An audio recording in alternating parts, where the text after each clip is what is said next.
Good evening friends. तो बहुत बहुत स्वागत आप सभी का मेरे इस यूट्यूब चैनल क्रिक सुबंधु में। मुंबई इंडियंस के सामने थे राजस्थान रॉयल्स और मैच था वानखेड़े पे। पहला मैच 2024 में जो कि वानखेड़े होस्ट कर रहा था। तो बहुत उम्मीद की जा रही थी कि फाइनली एक तरीके से यहाँ पे मुंबई इंडियंस जो कि अपना खाता खोलेगी, क्योंकि इकलौती टीम बची हुई थी जिन्होंने अभी तक इस IPL 2024 में अभी तक एक भी मैच नहीं जीता था। बट अनफॉर्चुनेटली जो मैच का रिजल्ट रहा बहुत ही खराब रहा मुंबई के लिए और pretty much one sided game one by Rajasthan Royals. बहुत बुरी तरीके से उन्होंने हराया मुंबई को अपने ही घर पे। और मुंबई की हालत अगर अब कई बद से बदतर होती जा रही है। लगातार तीसरा मैच हार चुके हैं।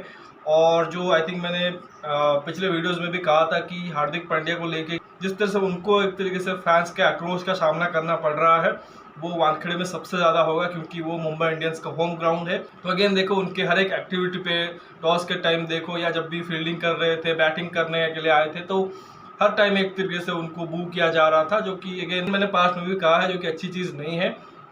बट अगेन देखो ये चीज़ बदल नहीं सकता, क्योंकि जिस तरह से चीज़ें घटी है मैनेजमेंट के लेवल के ऊपर, उसमें हार्दिक की भी इन्वॉल्वमेंट रही है, तो कहीं ना कहीं फैंस एक तरह से नाराज़ है। और इनफैक्ट ये भी देखिए संजय मंजरेकर जो कि एक कमेंटेटर है वहाँ पे टॉस के लिए एक तरह से वो नियुक्त थे कल, तो उन्होंने भी वहाँ पर अब देखो टॉस के टाइम में एक तरह से फैन को बिहेव करने के लिए कहा था कि हार्दिक पांड्या लोकल कप्तान है तो उनको एक तरीके से सही तरीके से पेश आइए। बट अगेन देखो फैंस जैसा ही कहा कि ये इतनी आसानी से होने वाला नहीं है। बाद में हमने ये चीज़ भी देखी कि रोहित शर्मा जो कि कोशिश कर रहे थे फैंस को कहने की कि भाई इतने में एक तरह से रुक जाओ, अभी ये बंद कर दो, क्योंकि हार्दिक पांड्या वो जो एक तरह से प्रेशर वो फील कर रहे हैं, कहीं ना कहीं उनकी परफॉर्मेंस वो चीज़ दिख रही है, उनकी बॉडी लैंग्वेज वो चीज़ दिख रही है। हालांकि वो सारे के सारे चीज़ों को ओवर करने की कोशिश कर रहे हैं कि चीज़ों को फेक करें और वो जो प्रेशर है वो फील कर रहे हैं उसको महसूस ना करने दें अपने चेहरे पे। बट वो चीज़ साफ झलक रहा है। लेकिन एज अ होल टीम पर अब देखो उनको वो एक तरीके से नुकसान कर रहा है। लगातार तीसरा मैच वो हार चुके हैं। कल भी अब देखो जिस तरह से स्टार्ट हुआ, राजस्थान रॉयल्स ने पहले टॉस जीता और कहा हम गेंदबाजी करेंगे। और राजस्थान रॉयल्स के पास अगर आप देखोगे करंट जो बॉलिंग सेटअप है one of the finest bowling setup है। आप देख लो ट्रेंट बोल्ट और नांद्रे बर्गर दो क्वालिटी लेफ्ट आर्म सीमर है, शायद ही ऐसे क्वालिटी के लेफ्ट आर्म सीमर या पेस गेंदबाज भी कहे जो कि नई बॉल के साथ उतने इफेक्टिव होते हैं किसी दूसरे टीम में होंगे। आप बोल सकते हो कि KKR के पास मिचेल स्टार्क है या पैट कमिंस के रूप में, मार्को जानसन के रूप में SRH के पास भी वो गेंदबाज है। बट ट्रेंट बोल्ट और नांद्रे बर्गर बिल्कुल एक तरह से कहेंगे ज़बरदस्त जोड़ी है। और कल तो वानखेड़े पे मैच जिसका सरफेसर आप देखो अच्छा खासा मदद देता है तेज गेंदबाजों को, स्पेशली नई बॉल के साथ इनिशियल वहाँ पे देखो बाउंस भी रहता है, अच्छा खासा सीम स्विंग भी बॉल होता है और उसी का फायदे एक तरीके से दोनों ही गेंदबाजों ने उठाया। ट्रेंट बोल्ट ने यार आप देखो 440 वोल्ट का झटका दिया है, जो उनकी स्किल सेट है उसका एक तरीके से नमूना पहले ही ओवर में दे दिया, जहाँ पर उन्होंने लगातार 2 बॉलों में रोहित शर्मा और फिर नमन देर को आउट किया। एक आउट स्विंगर से रोहित शर्मा को पीछे कैच कराया और फिर एक इन स्विंगर से लेग बिफोर कराया नमन देर को। फिर अगले ओवर में जब आए तो डुएल ब्रेविस जो कि इम्पैक्ट सब के रूप में आए थे उनको भी आउट कराया। दूसरे छोर पर आप देखो नांद्रे बर्गर वो ईशान किशन को परेशान किया था, एक बार ऑलमोस्ट आउट कर दिया था बट रिव्यू नहीं लिया और अगले ही ओवर में आए उनको भी आउट कर दिया। तो एक वक्त पर अब देखो 20-22 के रन के ऊपर एक तरह से 4 विकेट गिर चुके थे मुंबई के, काफ़ी स्ट्रगल चल रहा था। बट फिर वहाँ पे तिलक वर्मा और हार्दिक पांड्या ने थोड़ी सी इंटेंट दिखाई, स्पेशली हार्दिक पांड्या थोड़ा सा काउंटर अटैक जरूर किया, बट अगेन देखो गलत वक्त विकेट फेंक के चले गए। आई थिंक वो एक फेज था जब वो काउंटर अटैक कर रहे थे, थोड़े से चौके छक्के मार रहे थे, थोड़ा सा मुंबई का क्राउड एक तरीके से उनके लिए चीयर कर रहा था। वो बैक टू एक तरह से नॉर्मल चीज़ें हो रही थी कि मुंबई के क्राउड जो कि सपोर्ट कर रही थी अपने गेम को, थोड़ा सा चीज़ें नॉर्मल हो रही थी, क्योंकि मुंबई जो कि एक तरीके से डाउन थी और वहाँ से हार्दिक पांड्या उठाने की कोशिश कर रहे थे अपनी बैटिंग के थ्रू। बट अगेन देखो द मोमेंट वो आउट हुए, चहल के खिलाफ बड़े शॉट खेलने गए और वहाँ पे फंस गए। उसके बाद देखो अगेन एक तरीके से मुंबई कमबैक कर नहीं पाई, एक के बाद विकेट गिरते चले गए और कैचिंग और फील्डिंग टॉप नॉच थी एक तरह से राजस्थान रॉयल्स की।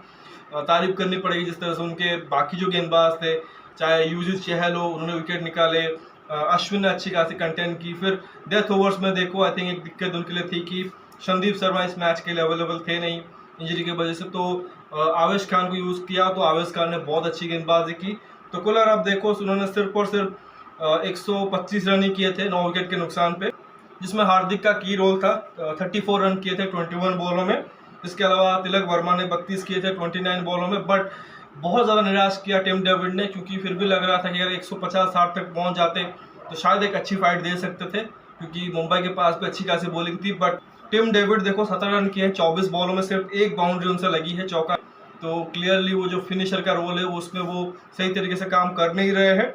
और जहाँ तक राजस्थान की गेंदबाजी की बात करें, जैसा कहा कि ट्रेंट बोल्ट ने ज़बरदस्त स्पेल डाला, 3 विकेट उन्होंने निकाले, बर्गर ने भी 2 आउट किए, लेकिन सबसे बढ़िया स्पेल डाला युजवेंद्र चहल, 4 ओवर में 11 रन देके 3 आउट किए हैं। और अभी भी देखो कि उनको ना तो इंडिया के सेंट्रल कॉन्ट्रैक्ट्स में रखा गया है और ना ही उनको कंसिडर किया जा रहा है, जबकि वो आईपीएल के all time highest wicket taker है और one of the finest spinner है इंडियन टीम के। तो अभी वर्ल्ड कप तो राउंड द कॉर्नर है, तो देखना पड़ेगा क्या वो एक तरीके से सिलेक्टर्स को इम्प्रेस कर पाते हैं कि नहीं, क्योंकि उनका स्ट्रेट कॉन्टेस्ट जो कि वो रवि बिश्नोई और कुलदीप यादव के साथ हो सकता है। तो खैर वो एक तरह से बात की चीज़ है, उसे देखेंगे। बट यहाँ पर बढ़िया गेंदबाज है कि इसके बाद देखो जब रनचेस की बारी आई तो राजस्थान के अब देखो जो दोनों ही सलामी बल्लेबाज है, बटलर और जायसवाल, दोनों अभी तक उस फॉर्म में दिखे नहीं हैं। जायसवाल ने अच्छा स्टार्ट जरूर किया, 2 चौके मारे, बट पहले ओवर में वो आउट हुए।